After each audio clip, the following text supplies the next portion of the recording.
30년 전, 제 쌍둥이 언니는 죽었습니다. 아니, 죽은 줄 알았습니다. 그런데 지금, 병원 복도에서 저와 똑같은 얼굴을 한 여자가 걸어오고 있습니다. 어머니의 장례식장에서요. 그녀가 입을 열었습니다. 내가 내 목숨값으로 살아온 거야? 이제 알겠어. 저는 그 자리에서 주저앉았습니다. 30년간 간직해온 제 인생이 그 한마디에 산산조각 났습니다. 제 이름은 김서연. 올해 35살입니다. 어머니가 돌아가시기 이틀 전 병실에서 저를 붙잡으셨습니다. 서연아. 엄마가 죽으면 금고 열어봐. 비밀번호는 내 생일이야. 저는 그게 무슨 뜻인지 몰랐습니다. 어머니는 평생 비밀 같은 건 없는 분이셨으니까요. 적어도 제가 아는 어머니는 그랬습니다. 어머니는 저를 과하다 싶을 정도로 아끼셨습니다. 제가 감기만 걸려도 밤새 곁을 지키셨고, 제가 다칠까 봐 놀이터에도 잘 보내주지 않으셨습니다. 아버지는 제가 5살 때 교통사고로 돌아가셨고, 그 후로 어머니와 저 단둘이 살았습니다. 이 영상이 마음에 드신다면 구독과 좋아요 부탁드립니다. 어머니가 돌아가신 날 밤, 저는 어머니의 금고를 열었습니다. 거기에는 낡은 서류 봉투 하나와 빛바랜 사진 한 장이 있었습니다. 사진 속에는 똑같이 생긴 아기 2명이 있었습니다. 뒷면에는 이렇게 적혀 있었습니다. 서현. 서현, 1990년 3월 15일. 서현. 저는 그 이름을 처음 들었습니다. 외동으로 자랐는데 쌍둥이가 있었다고요. 서류 봉투 안에는 사망신고서가 있었습니다. 김서현.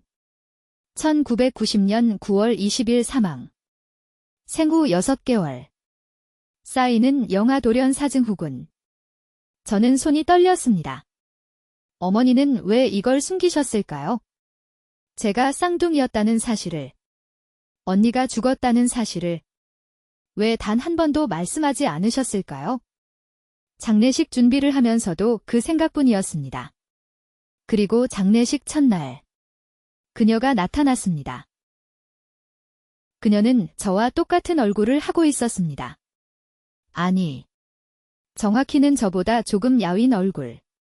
하지만 눈, 코, 입, 턱선까지 거울을 보는 것 같았습니다. 누구세요? 제 목소리가 떨렸습니다. 그녀가 씁쓸하게 웃었습니다. 나, 김서현이야. 내 쌍둥이 언니? 그게 무슨...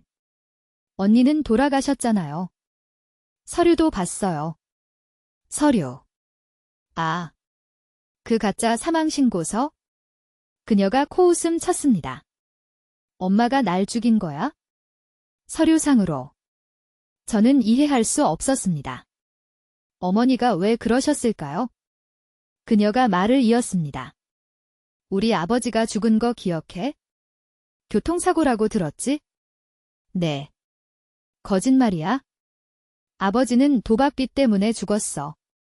빚쟁이들한테. 제 다리에서 힘이 빠졌습니다. 그 빚이 얼마였는지 알아? 3억. 1990년에 3억이면 집 2채 값이야. 엄마가 그 빚을 갚을 방법은 하나밖에 없었어. 그녀의 눈에서 눈물이 흘렀습니다. 나를 파는 거? 뭐라고요? 엄마가 날 팔았어. 빚쟁이 두목한테. 그 인간은 아이를 못 낳는 마누라한테 줄 아기가 필요했거든. 그래서 나는 죽은 거야? 서류상으로. 그리고 다른 집 딸로 살았어. 저는 벽에 등을 기댔습니다. 도저히 서 있을 수가 없었습니다.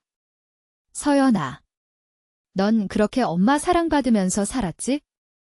난 그 시간 동안 지옥에서 살았어. 장례식이 끝나고 저는 며칠간 집 밖을 나갈 수 없었습니다. 서현 언니가 한 말이 머릿속을 떠나지 않았습니다. 나를 팔았다는 말. 지옥에서 살았다는 말. 어머니의 앨범을 꺼내 보았습니다. 거기에는 오로지 저만 있었습니다. 돌잔치 사진, 유치원 입학 사진, 초등학교 운동회 사진. 모든 사진에 저 혼자였습니다. 마치 처음부터 저만 존재했던 것처럼. 서현 언니는 어떤 사진에도 없었습니다. 지워진 것처럼. 아니, 처음부터 없었던 것처럼. 어머니는 어떻게 그렇게 살 수 있었을까요? 한 아이를 팔아넘기고 나머지 한 아이에게는 아무 일도 없었던 것처럼 웃으면서. 일주일 후 서현 언니가 다시 찾아왔습니다. 이번에는 서류 뭉치를 들고요. 이거 봐. 그것은 양육권 포기 각서였습니다. 어머니의 서명이 선명하게 찍혀 있었습니다. 대가로 받은 돈이 3억 5천이야. 아버지 빚 3억의 위자료 5천만 원. 그게 내 값이었어. 저는 서류를 손에서 놓쳤습니다. 그 집에서 어떻게 살았는지 알아? 내가 12살 때까지 그 집 아저씨한테 맞았어. 13살 때 가출했고 20살까지 거리에서 살았어. 그 후로는 말 안 해도 되지? 서현 언니의 손에는 오래된 상처 자국이 있었습니다. 저는 그제야 보았습니다. 같은 얼굴을 하고 있지만 우리는 완전히 다른 삶을 살아왔다는 것을. 어머니의 유서를 발견한 것은 그로부터 사흘 후였습니다. 금고 바닥에 테이프로 붙어 있던 봉투. 거기에는 어머니의 손글씨가 빼곡했습니다. 서연아. 이 글을 읽고 있다면 엄마는 이미 이 세상 사람이 아니겠구나. 엄마가 해야 할 말이 있어? 내 언니 서현이 이야기야. 아빠가 죽고 빚쟁이들이 찾아왔을 때 엄마는 너희 둘을 데리고 죽으려고 했어. 그런데 그 순간 한 가지 제안을 받았어. 아이 하나를 넘기면 빚을 탕감해주겠다고. 엄마는 미쳤었어. 제정신이 아니었어. 밤새 너희 둘을 번갈아 보면서 생각했어? 누굴 보내야 하나 미친 생각이었어. 근데 그때 내가 울었어. 내가 울면서 엄마를 불렀어. 그 순간 엄마는 결정했어. 최악의 결정을. 서현이는 너보다 건강했어. 더 강해 보였어? 그래서 엄마는 생각했어? 서현이는 어디서든 살아남을 거라고. 비겁한 변명인 거 알아. 평생 서현이 생각하면서 살았어. 찾아가고 싶었어. 하지만 그럴 자격이 없었어. 서현이가 이 글을 본다면 엄마를 용서하지 않아도 돼. 다만 알아줘. 엄마가 하루도 너를 잊은 적이 없다는 것을. 서연아. 내가 언니를 찾으면 이 집 전부 연니한테 줘. 엄마가 남길 수 있는 건 그것밖에 없어. 저는 유서를 내려놓았습니다. 눈물이 멈추지 않았습니다. 저는 서현 언니를 다시 만났습니다. 어머니의 유서를 보여주기 위해서. 커피숍에서 유서를 읽는 언니의 손이 떨렸습니다. 그래서 내가 더 강해 보여서 날 팔았다고? 언니가 유서를 테이블에 내려놓았습니다. 웃기네. 정말. 언니가 웃었습니다.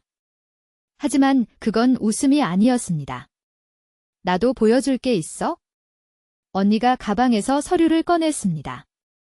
그것은 병원 기록이었습니다. 나를 산 그 집. 거기 아저씨가 죽기 전에 고백한 게 있어?